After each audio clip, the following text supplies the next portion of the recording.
नमस्कार प्यारे साथियों। आज के इस वीडियो में हम चर्चा करने वाले हैं वैद्युत आवेश तथा क्षेत्र के बारे में, जो कि हमारे यूपी बोर्ड फिजिक्स का पहला चैप्टर है। मैं हूं अजय पांडे और आप सभी का स्वागत करता हूं आपके अपने यूट्यूब चैनल जैनित एकेडमिक क्लासेस पर। तो चलिए शुरू करते हैं आज का अपना टॉपिक। आज का जो टॉपिक है, ये सबसे पहला टॉपिक है वैद्युत आवेश। तो साथियों, जैसा कि हम सभी जानते हैं कि कोई भी खोज जब भी किसी भी वैज्ञानिक ने की है तो एक सोची समझी रणनीति नहीं थी जिसके तहत उसने उसकी खोज करना शुरू किया। कोई घटनाएं हैं जो घटित हुई है वैज्ञानिकों के साथ, और उन घटनाओं पर जब ध्यान दिया गया तो खोजें होती चली गई। जैसे आप सभी जानते हैं कि गुरुत्वाकर्षण की खोज किसने की थी? न्यूटन ने। कहा जाता है कि न्यूटन एक सेब के पेड़ के नीचे सो रहे थे और एक सेब टूटकर गिरता है उनके ऊपर। इससे पहले भी बहुत लोगों के ऊपर गिरा होगा, लेकिन किसी ने इस बात पे ध्यान नहीं दिया। लेकिन जब ये सेब न्यूटन के ऊपर गिरता है तो न्यूटन के मन में सवाल आते हैं कि भाई, पेड़ के ऊपर भी खुला आसमान है, बहुत सारी जगह खाली है, क्या ये सेब ऊपर नहीं जा सकता था? या फिर टूट गया तो रुका रहता नहीं, जब हम यहाँ से हट जाते तो गिरता। अब ये सवाल है जो न्यूटन के मन में उठ रहा है, और जब न्यूटन इन सवालों का जवाब खोजने निकलते हैं तब वो खोज करते हैं गुरुत्वाकर्षण की। सेम ऐसे ही आवेश की भी खोज की गई है। आज से लगभग 2500 साल पहले एक वैज्ञानिक है थैलेस। वैसे वैज्ञानिक कहना उचित नहीं है, क्योंकि तब हमारा विज्ञान इतना विकसित नहीं था। तो पहले इन्हें कहा जाता था दार्शनिक। तो ये कहिए कि दार्शनिक है थैलेस। इस दार्शनिक ने आवेश की खोज की, और कैसे की है? अपने क्रियाकलापों से। जो उस समय मनुष्य क्रियाकलाप करता था, अधिकांश क्रियाकलाप घर्षण पर आधारित होते थे। किसी न किसी रूप में घर्षण का उपयोग होता ही था। जैसे मनुष्य को अगर शरीर ढकना है तो शरीर ढकने के लिए वो जानवरों की खाल का उपयोग करता था। जानवरों की खाल साफ की जाती थी, तो जानवरों की खाल को साफ करने के लिए वो किसी पत्थर से या किसी लकड़ी से उसे रगड़ता था, साफ करता था। आग जलाने के लिए ही हम पत्थरों का घर्षण करवाते थे, टक्कर करवाते थे। औजार बनाने के लिए भी हम घर्षण का उपयोग करते थे। लगभग क्रियाकलापों में हम घर्षण का उपयोग करते थे। तो इन क्रियाकलापों में जो थैलेस है, ये बिल्ली की खाल को आगनूस की छड़ से रगड़ते हैं। बिल्ली की खाल को ये आगनूस की छड़ से रगड़ते हैं और देखते हैं कि बिल्ली की खाल से रगड़ने के बाद ये आगनूस की छड़ अपने आसपास पड़े छोटे छोटे कणों को अपनी ओर आकर्षित करते हैं। जब ये घटना घटित होती है तो थैलेस के मन में सवाल आता है कि ऐसा क्यों हो रहा है। वो बाकी वस्तुओं पर देखना चाहते हैं कि बाकी वस्तुओं के साथ भी ऐसा हो रहा है कि नहीं हो रहा है। तो अब वो क्या करते हैं कि कांच की छड़ को रेशम से रगड़ते हैं। कांच की छड़ को रेशम से रगड़ते हैं तो देखते हैं कि भाई, जो कांच की छड़ है ना, ये कांच की छड़ भी अपने आसपास के छोटे छोटे कणों को आकर्षित करते हैं। अब यहां से थैलेस कहते हैं कि भाई, ये जो गुण आ रहा है वस्तुओं में आकर्षित करने, इस गुण को थैलेस ने नाम दिया है आवेश। इस गुण को थैलेस ने नाम क्या दिया है? आवेश। और कुछ इस प्रकार से आवेश की खोज हुई। तो सबसे पहले जाना जाए कि आवेश है क्या। तो देखते हैं कि आवेश क्या है। तो आवेश है क्या? तो किसी भी वस्तु का वह गुण जिसके कारण वह वैद्युत तथा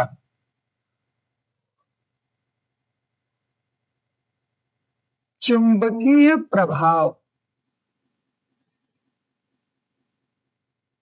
उत्पन्न करती है उसे वैद्युत आवेश कहते हैं। इसे हम वैद्युत आवेश कहते हैं और यह एक अदिश राशि है। ये कैसी राशि है? अदिश राशि है। अब ये तो आवेश की खोज हो गई कि हाँ भाई आवेश क्या है।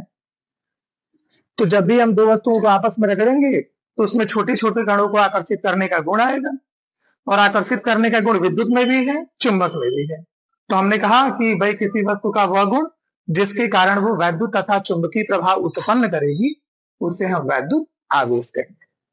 लेकिन अभी आवेश के प्रकार नहीं मालूम कि भाई आवेश कितने प्रकार के।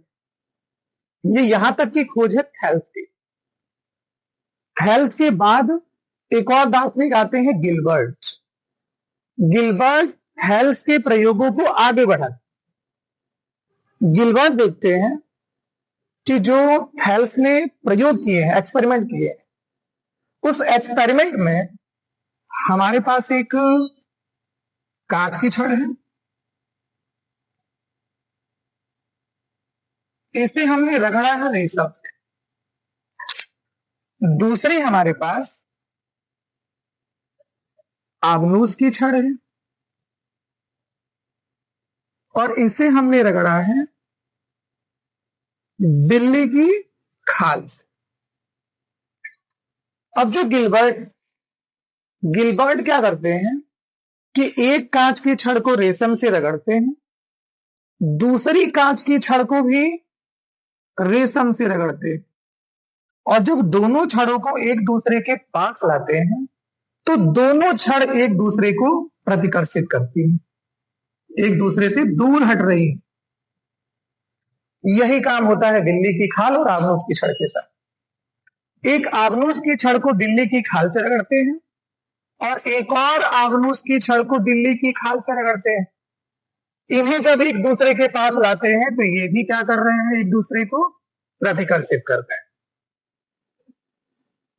तो अभी गिलबर्ट के मन में बस इतनी ही जिज्ञासा उठती है कि अगर कोई वस्तु आवेशित है तो आवेशित वस्तुओं के बीच प्रतिकर्षण होगा। अभी तक गिलबर्ट इसी निष्कर्ष पे पहुंचे हैं कि अगर वस्तुएं आवेशित हैं तो आवेशित वस्तुओं के बीच प्रतिकर्षण।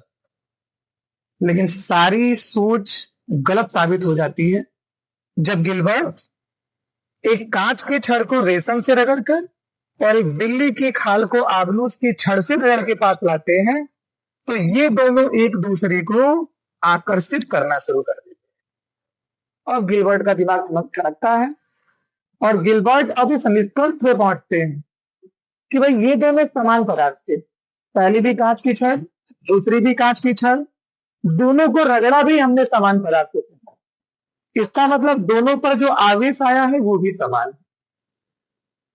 तब यहां पर भी बिल्ली की खाल से हमने दोनों आबनूस की छड़ को रगड़ा है, इसका मतलब इन पर भी समान आवेश है। तो गिलबर्ट कहते हैं कि भाई कंफर्म है कि आवेश दो प्रकार के। अगर आवेश समान है तो दोनों के बीच आकर्षण हो रहा है और अगर आवेश विपरीत है तो दोनों के बीच प्रतिकर्षण हो रहा है। कंफर्म है। अब यहां से एक्सपेरिमेंट करने के बाद मालूम चला कि भाई आवेश तो दो प्रकार के, समान आवेश होंगे प्रतिकर्षण होगा, विपरीत आवेश होंगे तो आकर्षण होगा। लेकिन व्याख्या नहीं की जा सकी। व्याख्या इसकी तब की जाती है जब हमने हमारे कणों की, परमाणविक कणों की खोज कर ली है। परमाणविक कणों की खोज करने के बाद हम व्याख्या करते हैं कि भाई आवेश है दो प्रकार के, एक है धन आवेश और दूसरा है ऋण आवेश। कब किसी वस्तु पर धन आवेश आएगा और कब किसी वस्तु पर ऋण आवेश आएगा, इसे डिफाइन किया गया इलेक्ट्रॉनिक सिद्धांत के आधार पर। अब चलते हैं आवेशों के प्रकार पर चर्चा करते हैं। आइए देखा जाए कि भाई आवेश हैं कितने प्रकार के। तो देखिए होता क्या है, जब हमने परमाणविक कणों की खोज कर, तो परमाणविक कणों की खोज करने के बाद पता चला कि भाई हमारा जो भी परमाणु, इस परमाणु में इलेक्ट्रॉन है, प्रोटॉन है, न्यूट्रॉन। इलेक्ट्रॉन ऋणावेशित कण है, प्रोटॉन धनावेशित कण है और न्यूट्रॉन विद्युत उदासीन है। किसी भी पदार्थ में जितने इलेक्ट्रॉन हैं उतने ही प्रोटॉन है। यह पदार्थ की सामान्य अवस्था की बात हो रही है कि सामान्य अवस्था में किसी भी पदार्थ में, किसी भी परमाणु में जितने इलेक्ट्रॉन हैं उतने ही प्रोटॉन है। भाई इलेक्ट्रॉन का चार्ज प्रोटॉन के चार्ज के बराबर भी है। इलेक्ट्रॉन पे माइनस का चार्ज है और प्रोटॉन पे प्लस का चार्ज। तो ये दोनों की संख्या बराबर होने के कारण टोटल चार्ज जो हमें मिलता है वो 0 मिलता है। जैसे मान लीजिए कि कोई वस्तु है, इस वस्तु में हमारे पास 5 इलेक्ट्रॉन है तो 5 ही प्रोटॉन भी है। सामान्य अवस्था में ये हमारे पास 5 इलेक्ट्रॉन और 5 ही प्रोटॉन। इलेक्ट्रॉन पे जितना माइनस का चार्ज है, प्रोटॉन पे उतना ही प्लस का चार्ज है। ये सब एक दूसरे को निरस्त करते हैं, चार्ज हमें कितना मिलता है? 0। मतलब सामान्य अवस्था में कोई भी परमाणु उदासीन है। लेकिन अगर किसी कारणवश हम किसी पदार्थ से इलेक्ट्रॉन निकाल दें, मान लीजिए कि हमारे पास 5 इलेक्ट्रॉन थे, 5 ही हमारे पास प्रोटॉन थे, हमने एक ही इलेक्ट्रॉन निकाल दिया तो ये 4 इलेक्ट्रॉनों का चार्ज 4 प्रोटॉनों से नेगलेक्ट होता है, लेकिन एक प्रोटॉन शेष रह गया और इस प्रोटॉन पे कैसा चार्ज था? प्लस का। तो हमारी वस्तु कैसी हो गई? धन आवेशित। और फिर चले कि भाई हमारे पास 5 इलेक्ट्रॉन है, 5 प्रोटॉन है और किसी कारणवश हमारे पदार्थ ने इलेक्ट्रॉन ग्रहण कर लिया। तो भाई यहां से 4 इलेक्ट्रॉनों ने 4 प्रोटॉनों के चार्ज को तो नेगलेक्ट कर दिया, लेकिन एक इलेक्ट्रॉन शेष बच गया और इलेक्ट्रॉन पे कैसा चार्ज है? माइनस का। तो वस्तु कैसी हो गई? ऋण आवेशित। तो यहां से हमें पता चलता है कि हमारे पास जो इलेक्ट्रिक चार्ज है, मतलब वैद्युत आवेश है, ये वैद्युत आवेश है 2 प्रकार का। वैद्युत आवेश है 2 प्रकार का, एक धन आवेश और दूसरा ऋण आवेश। धन आवेश कब आया? तो भाई हमने किसी भी वस्तु से जब इलेक्ट्रॉन निकाले हैं तो वस्तु पर धन आवेश, और जब हमने वस्तु को इलेक्ट्रॉन दिया है तो ऋण आवेश। तो डेफिनेशन क्या हुई कि किसी भी वस्तु में इलेक्ट्रॉनों की कमी के कारण जो आवेश उत्पन्न होगा उस आवेश को हम क्या बोलेंगे? धन आवेश। और किसी भी वस्तु में इलेक्ट्रॉनों की कमी के कारण, इलेक्ट्रॉनों की अधिकता के कारण जो आवेश उत्पन्न हुआ उसे हम क्या बोलेंगे? ऋण आवेश। कंफर्म है कि इलेक्ट्रॉनों की कमी के कारण जो चार्ज है वो धन आवेश और इलेक्ट्रॉनों की अधिकता के कारण जो चार्ज है वो ऋण आवेश। तो यहां से कंफर्म होते हैं कि भाई आवेश कितने प्रकार के? 2 प्रकार के। तो अब देखते हैं हम आवेश के प्रकार। आवेश के प्रकार। तो वैद्युत आवेश कितने प्रकार का हुआ साथियों? 2 प्रकार का। तो वैद्युत आवेश 2 प्रकार का होता है। पहला आवेश हमारा धन आवेश और दूसरा आवेश हमारा ऋण आवेश। धन आवेश पॉजिटिव चार्ज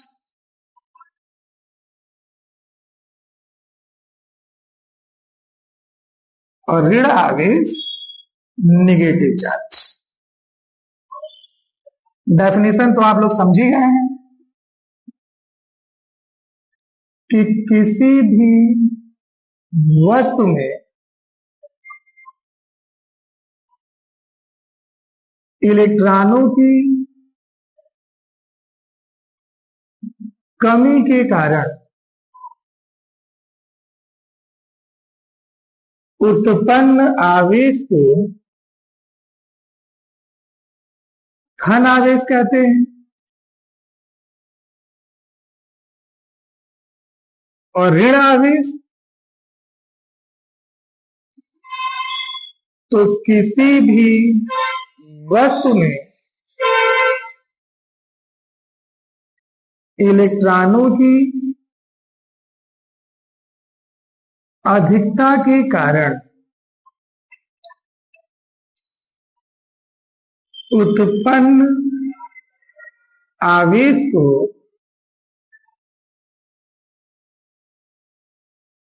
ऋण आवेश कहते हैं। तो ये है साथियों आवेश और आवेश के प्रकार। ये हमने रिकॉर्डेड क्लास शुरू की है।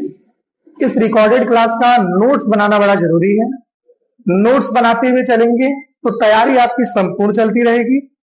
इसके लिए जरूरी है कि आप इसका स्क्रीनशॉट लेके सेव करते रहें ताकि आप इसका नोट्स बना सके। तो आप चाहें तो इसका स्क्रीनशॉट ले सकते हैं।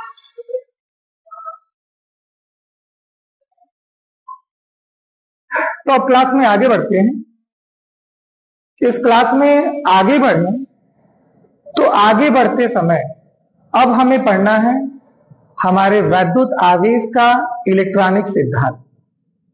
वैसे ये जो डिफाइन किया गया है वो इलेक्ट्रॉनिक सिद्धांत के आधार पर ही है, लेकिन अब हमें इलेक्ट्रॉनिक सिद्धांत के बारे में जानना है कि इलेक्ट्रॉनिक सिद्धांत है। अब हम चर्चा करते हैं कि वैद्युत आवेश का इलेक्ट्रॉनिक सिद्धांत है क्या। जो वैद्युत आवेश का इलेक्ट्रॉनिक सिद्धांत है ये हमारे एटॉमिक स्ट्रक्चर से रिलेटेड है। जैसा कि हम सभी जानते हैं कि हमारे किसी भी परमाणु में एक नाभिक है, जिस नाभिक में प्रोटॉन और न्यूट्रॉन रहते हैं और इसके चारों ओर इलेक्ट्रॉन चक्कर लगाते रहते हैं। प्रोटॉन धनावेशित कण है, इलेक्ट्रॉन ऋणावेशित कण है और न्यूट्रॉन वैद्युत उदासीन कण है। भाई इलेक्ट्रॉन कक्षाओं में बाहर चक्कर लगा रहे हैं, इसलिए हम जो भी परिवर्तन करते हैं वो परिवर्तन इलेक्ट्रॉनों में ही करते हैं। अगर हम पदार्थ की सामान्य अवस्था की बात करें तो पदार्थ की सामान्य अवस्था में हमारे पदार्थ में इलेक्ट्रॉन और प्रोटॉन बराबर है। इलेक्ट्रॉन और प्रोटॉन बराबर हैं, इसलिए ये एक दूसरे को नेग्लेक्ट करते हैं और परमाणु हमारा विद्युत उदासीन रहता है। लेकिन अगर किसी कारणवश हम किसी परमाणु से एक या अधिक इलेक्ट्रॉन निकाल दें तो इलेक्ट्रॉनों की कमी हुई। इलेक्ट्रॉनों की कमी के कारण हमारा जो परमाणु है वो धनावेशित हुआ। लेकिन अगर किसी कारणवश हम परमाणु को एक या अधिक इलेक्ट्रॉन दे दें तो परमाणु में इलेक्ट्रॉनों की अधिकता हुई और परमाणु कैसा हुआ, ऋणावेशित हुआ। तो ये हमारे आवेश का इलेक्ट्रॉनिक सिद्धांत है जो पूरी तरह से एटॉमिक स्ट्रक्चर पर आधारित है। देखिए इसे हमने लिखा भी है कि भाई आवेश का इलेक्ट्रॉनिक सिद्धांत क्या है। तो इस सिद्धांत के अनुसार प्रत्येक पदार्थ परमाणुओं से मिलकर बना है। परमाणु के नाभिक में धन आवेशित प्रोटॉन तथा उदासीन न्यूट्रॉन होते हैं, जिसके चारों ओर ऋण आवेशित इलेक्ट्रॉन चक्कर लगाते रहते हैं। प्रोटॉन का धन आवेश इलेक्ट्रॉन के ऋण आवेश के बराबर होता है। अतः सामान्य अवस्था में परमाणु में प्रोटॉनों की संख्या इलेक्ट्रॉनों की संख्या के बराबर होती है। अतः सामान्य अवस्था में परमाणु विद्युत उदासीन है।